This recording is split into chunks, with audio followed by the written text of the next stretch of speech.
just kind of like started off and naturally, like, I've been looking at pictures my whole life, and it's something I always wanted to do. And my grandpa got really sick, and I wanted to make my mark with my life.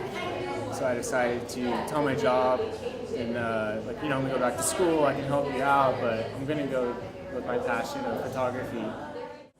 I've been documenting and not documenting, but I've been going to concerts since I was like this. So naturally, like, it came natural to me what to do. Who'd you go to concerts with? My parents. Wow. They had me my parents had me at 21, so basically I grew up with like Neil Young and Journey and The Police and Fleetwood Mac, and they take me to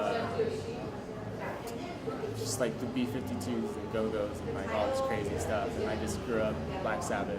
My parents still go to concerts with us and stuff. Was there people taking picture at that time when you were little? No, I just, in my head, I come home and I read the magazines, and I put all the pictures on my wall, and I have a storage unit of just posters and memorabilia of all the shows I've seen my whole life. Wow. I moved up to Hollywood like 7 months ago to really indulge into the music scene. And it's like real nostalgic for me, being up there and being in the city and getting out of Orange County and being involved, like living on Sunset Boulevard and being part of like the scene. So Win Butler of Arcade Fire, and it was at Outside Lands in San Francisco, and they were headlining, and they just won the Grammys. They're like the biggest band right now, and I posted up 30 feet behind the railing.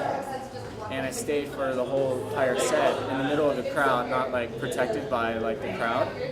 And so about halfway through the set, he picked up his guitar like a gun and like was looking like right into my camera for like 35 seconds, and I snapped off some shots. And on it you can see him sweating, and like literally behind me there's like 40,000 people, and it's pretty crazy. And it was like a moment that I always will remember. It's actually my favorite photo. Yeah, that one out of everything up there. I mean, I can see his eyes from here. I don't even have very good eyesight, but I can see his eyes. It's pretty intense.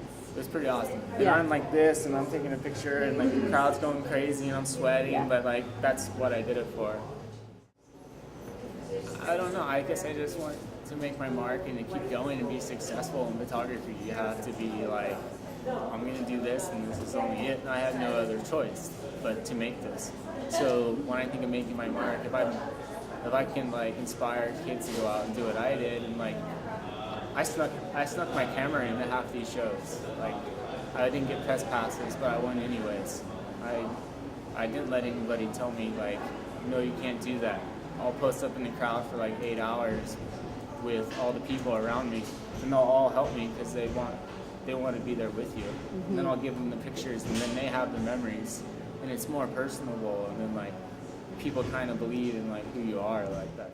This guy is willing to come in here with this camera equipment and this crazy environment with sweat and bodies flying, and like, but he wants to capture the moment, and he wants to be there, and like I just love 3-day weekends of people partying together and having fun. And like I just, if it inspires somebody to like go and do that and see my pictures online, and like power of Facebook and marketing the internet, and like having 1,300 friends and traveling to San Francisco and having a group of friends, and now I have friends in Chicago and I have friends in Colorado, and I can't wait to go to Seattle next year to visit my friends.